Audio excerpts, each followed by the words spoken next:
Right, now it's time for our first interview.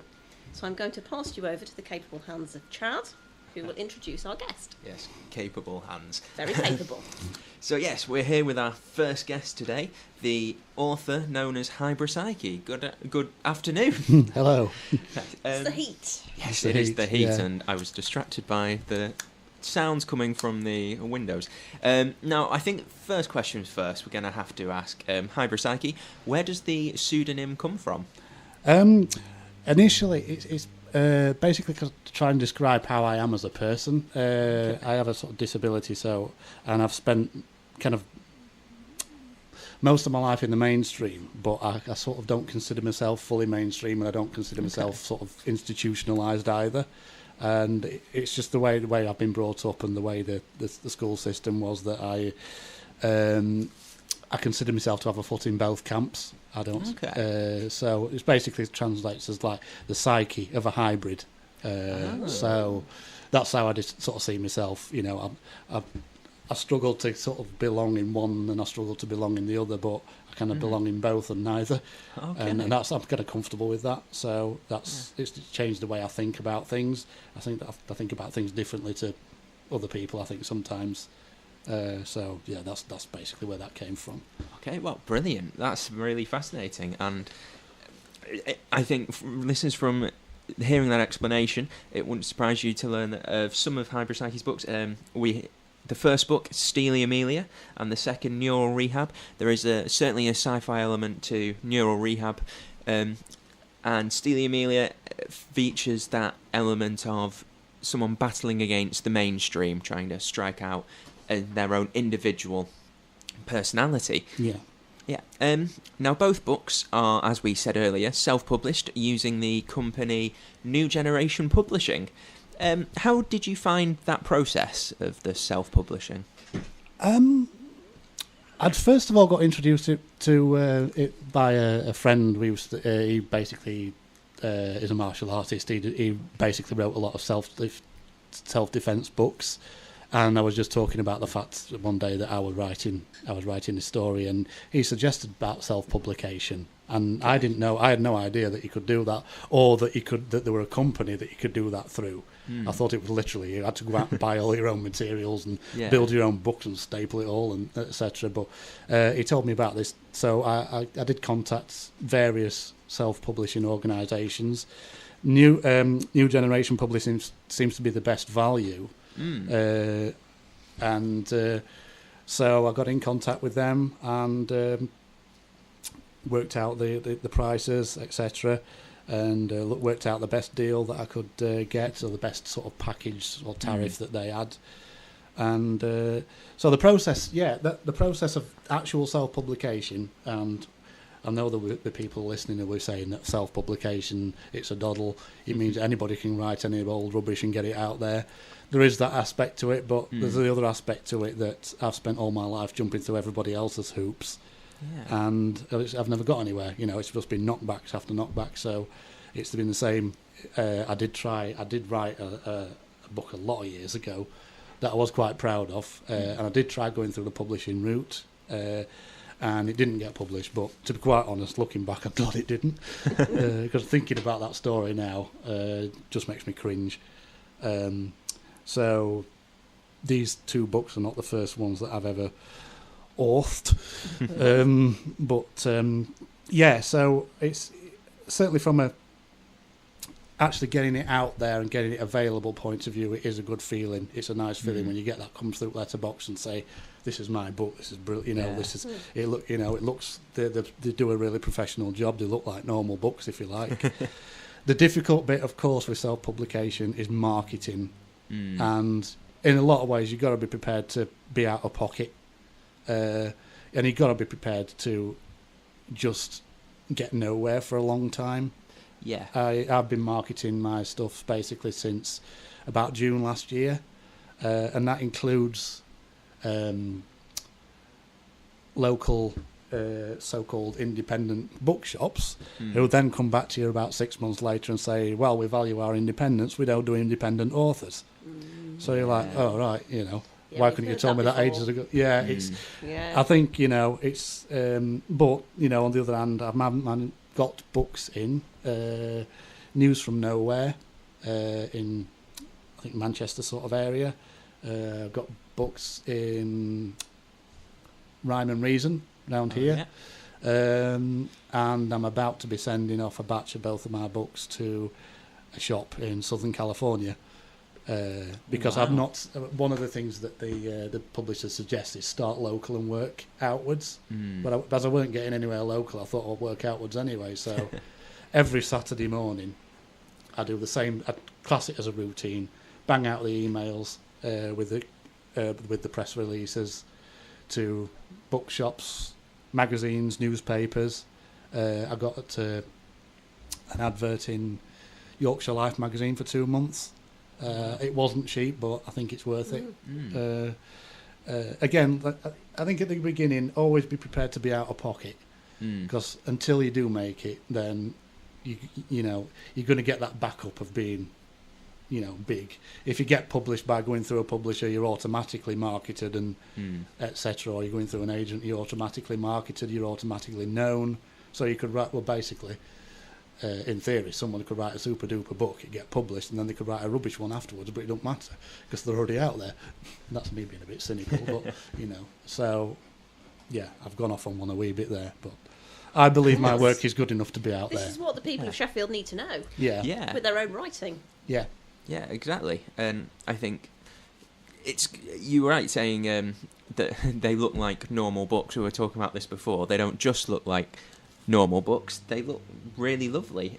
Steely Amelia is a lovely blue colour with an actress on the front, or model, or someone who looks not dissimilar to Emma Watson from Harry Potter, and it's a very striking colour and a very striking cover. And Neural Rehab has a really lovely painting on the front, which I believe is credited as by Victoria Thorpe. Indeed, Victoria, www.victoriathorpe.co.uk. Yeah, she's very ironic. Well, not ironically, strangely, we have never spoken verbally. Everything we did was all by correspondence, and we'd send pictures to each other, what I wanted. She'd send some things back about, and it was really amazing how we just sort of like how often our thoughts coincided. Okay. So no, it was a really good job that she's done there to interpret, especially when she's. I think previous to that she'd been doing lots of like fairy and gothic art, so this was quite new for her to do, but she's done a smashing job. Yeah, it's really good for the listeners at home. I'll give you or in the garden rather, as in the garden. as you That's should where be. they are. But the front cover, it's a lovely painting, and there's that element of gothic. There's a character in almost Victorian dress, but there's a couple of sort of more sci-fi elements, and it is really striking cover. But I'm not going to describe it anymore for you, because I want you to look for it yourself, as well as the shops mentioned, such as Sheffield's own Rhyme and Reason. Both books are also available on Amazon, so whilst you're in your garden, if your Wi-Fi spreads far out enough, you can get yourself one ordered, or both, or multiple. Or if you're feeling far out enough, order one. Very good. But yeah, so I think that's all really good to hear for our listeners, that there is companies that will help you with the self-publishing, and it's not just a case of learning how to bookbind and print yourself and everything. And the marketing, I can imagine being quite tricky, but it is. It's a long process. Yeah. So I can see why sending out to America, especially somewhere like California, like they both sound like books that will go down very well in sort of. Certainly Steely Amelia, when I read the blurb, made me think of quite a few American writers. It sounded familiar to. Okay. So, but yes, well, we've talked a bit about the process of self-publication, so I think now we'll go and look at the books themselves. Okay. We've got a reading today that I will be reading out, so you get more of my voice, listeners, from Neural Rehab. Before we go into the reading, could you tell us a little bit about Neural Rehab, the story and and your inspiration for it, perhaps?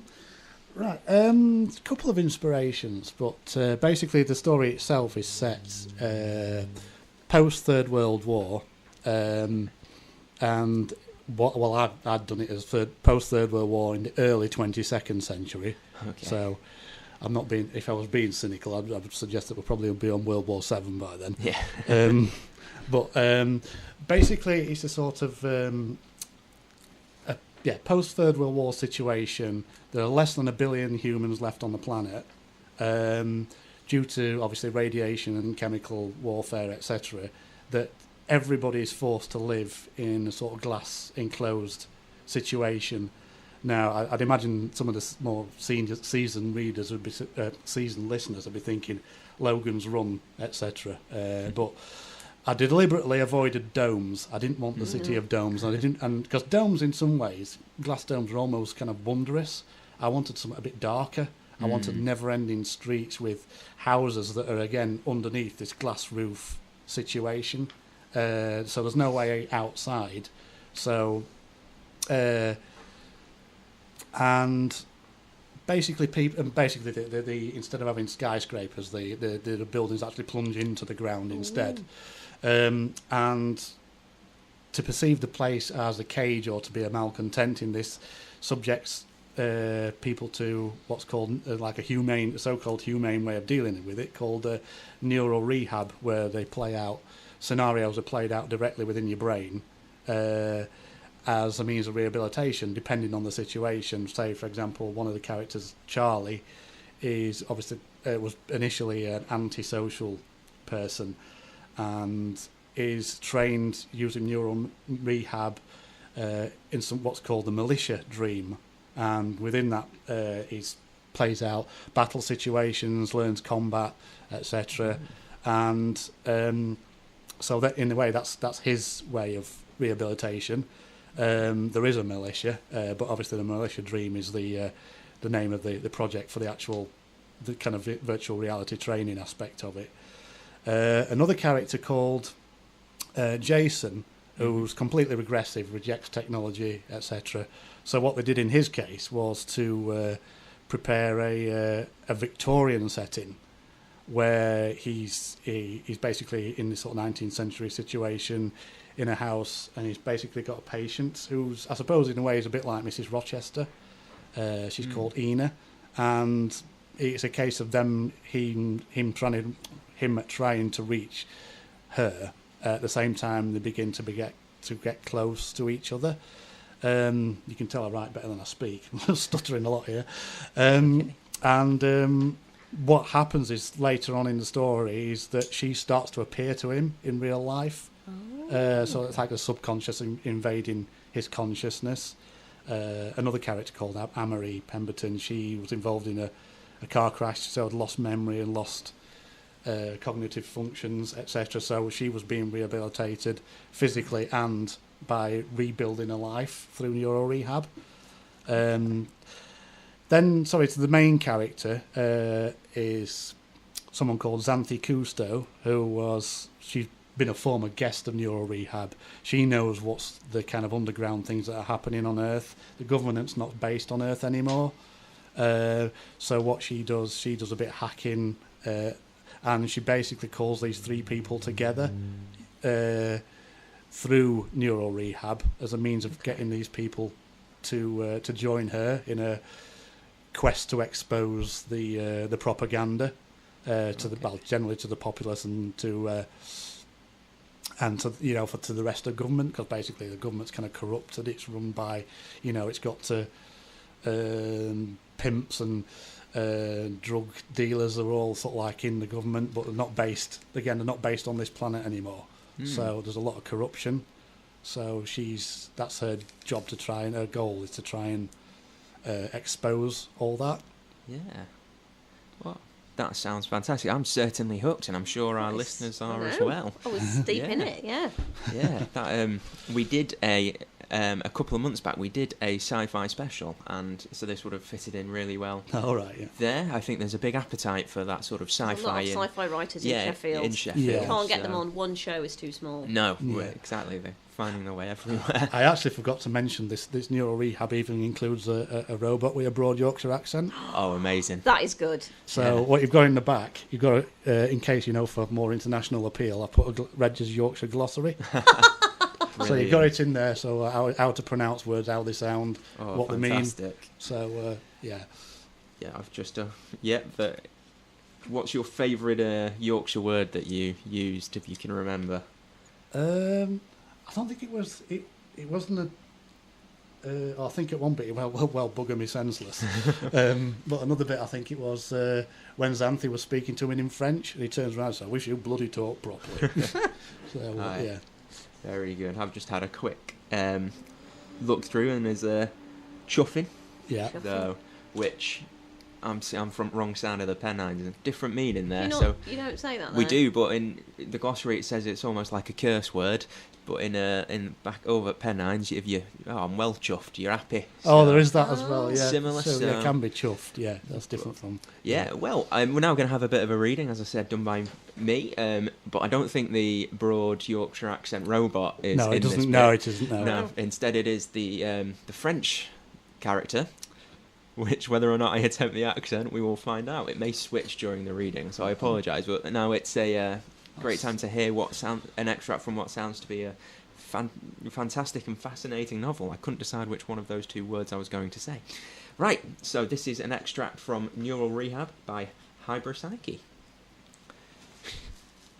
Hello, Jason. A woman with a stern face and a French accent appeared before him. Okay, is this some kind of setup? The call terminated and the screen went blank. Moments later, the vidphone chimed. He hit the control to answer the call, and she was there again, this time with a friendlier smile.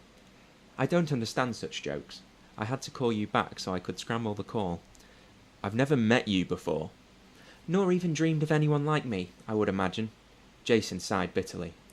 No, I haven't, but I'll bet this is a trick. Her face became serious.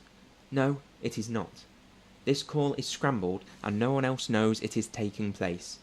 I beg you not to terminate the call, or leave the room until you have listened to what I have to say. Wait, he said, before checking his ensuite and the rest of the apartment for watchers. Then he sat once more. Okay, I'm listening. I can help you. What do you think will happen when you have finished your so-called rehabilitation? No answer. You'll go back to the same unhappy existence you had before.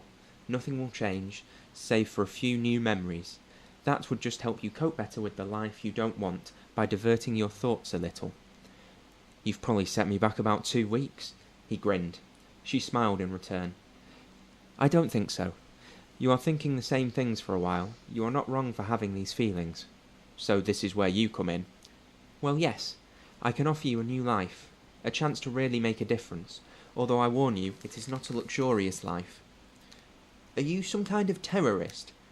Her hand slammed down on the console, making the screen fritz with a jolt. No, I am not a terrorist. I just don't accept my situation, and you don't accept yours. I don't believe in killing people for being stupid.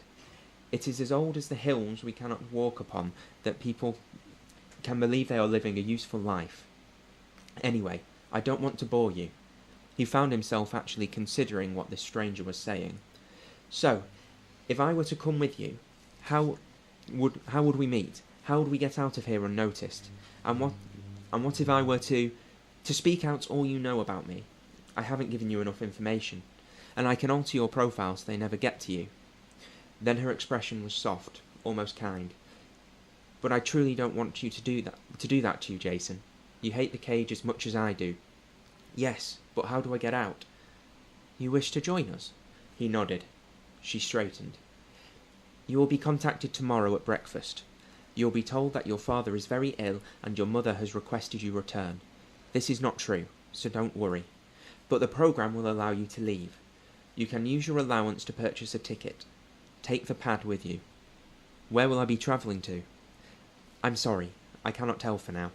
I will contact you by your phone, and for the purpose of anyone who asks, you are talking to your girlfriend. Finished. That was full.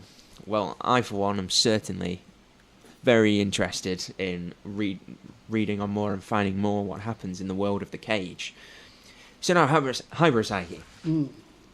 I would like to ask you some general questions about your writing process. One of my favourite questions to ask guests on the show is, do you have an ideal room, place or routine for your writing? Or do you just do it as an ad hoc whenever inspiration takes you? You are right in the fact that it's not something that you can just schedule. It's, I've had lots of ideas, and I don't want to sort of say, well, I'll do that this afternoon because I've got to duck pots this morning, or I've got to, do washing, or so. If I have an idea, I will think about it for quite a while, then before I start writing, rather than what I used to do is literally write little bits of notes. So I tend to, if I have an idea for what I want to do, I will work on it in my head for a while first, to get something kind of substantial out there that I think I'm going to be able to make a complete story of, rather than give up halfway through. Okay. Location-wise, it's usually at our dinner table, not when we're eating, on my laptop, or sometimes just sat up in bed doing it. Yeah. To be honest, just when you're just gonna have some peace and quiet to be able to do it, really. So yeah, peace and quiet is key. There's some people like the sound of the coffee shop or whatever, or extremely loud heavy metal, which some people, I can't think who, like to listen to when they write. Right. Okay. I put music on, but not that kind of. No. Not anything that I'm going to sing along to. No. Yeah, because then you start writing the other words. Yeah. But yeah, and then as you sort of mentioned it a little bit there, when you write, do you do a lot of planning, or do you like to get the feel and then sort of? I think the term that I've heard recently used is a discovery writer, where you sort of write as you imagine, as it were. That's what I am. Right. It's really odd, but I suppose because I've still got some sight left, I can kind of make not make universes out of moments, but I can make if I can look at an inanimate object and it brings back either memories or thoughts or anything, and that can suffice to work to build itself into a scene, which I might sort of like keep somewhere in my head and then maybe use that later on. I have this horrible, which is a bit of a curse in some ways, of having this sort of like flash. Somebody mentions about going somewhere, doing something, etc. I'll have this flash of an image of a sort of like a still moment in that time. Yeah. Which I really wish I didn't have when I were at my day job, because it usually ends up having a flash of being in pub and then I end up going.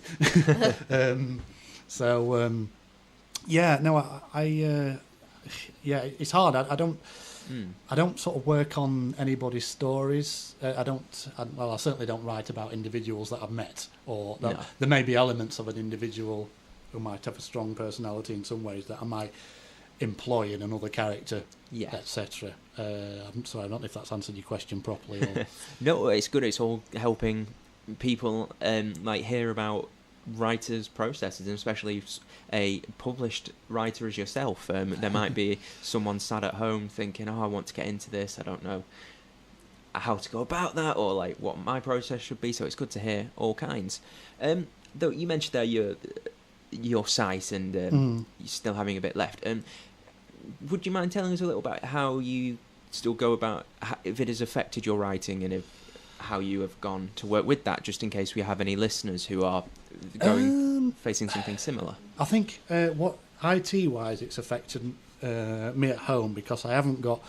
Obviously, if you want to buy the super-duper sort of screen readers, etc., that type of thing, you have to pay out your own pocket, and they're not cheap. So I just use the one that's on the laptop itself. And the problem I have with that, to be honest, is that it won't read Word documents. Oh. It'll only read such as WordPad. So I had to write, basically I wrote all of Steely Amelia in WordPad initially. Wow. Then I had to transfer it to Word in order to spell check it. Oh no! So that took me about 5 hours. I've got some site left, but it was like proper square eye city at the end of it. So I think similar thing similar thing with Neuro Rehab. It's not not as long a story as Steely, but the same sort of thing. It was really difficult. So I mean, I've written a couple of short stories, which I'm not doing anything with at the moment, and I'm possibly doing a sequel to Neuro Rehab. Okay. But it's what's the word? I'm not rushing to do that, because I'm not spending... Basically, I'm spending... Whatever money I am spending is on getting these out there. Yeah. I'm not going to sort of like just keep publishing and hoping that maybe somebody else, pick it out. I've got a couple of short stories I've written. So Well, that has been. We're approaching time now, but that has been truly a fascinating interview. Like, thank you very much. Yes, thank you. So, both of the books, Neural Rehab and Steely Amelia. I don't know why I'm looking at them. You can't see that, readers. I presented them to you, but you're listening. So, yes, they're both available on Amazon, and from Rhyme and Reason was the only Sheffield shop I think you mentioned. Yeah. You can actually go up with the thing about new generation publishing as well, is that basically once they're out there, you can actually go to any bookshop in the world and order it. Yeah, so if you want to order one from Waterstones, you go and order it from Waterstones, and the more that are ordered, the more copies they'll get in. Yeah. And is there anywhere that listeners could keep up to date with your work? I've got a Bandcamp page for my music. So I've not really. I've done like YouTube ads, or my friend Pastor has done YouTube ads for me for Steely Amelia and Neural Rehab. So I've got YouTube videos on there, including a Yorkshire version of Da Da Da by Trio. Oh wow! And other bits and bobs. But my Bandcamp page has got music that I've done, CDs, and a bit of radiophonics. I did one called Invasion of the Liposilicates. Okay, fantastic. Well, that is www.hybropsyche.bandcamp.com, or investigate YouTube, as it says on the back of Neural Rehab. So, yeah, brilliant. Thank you very much for that.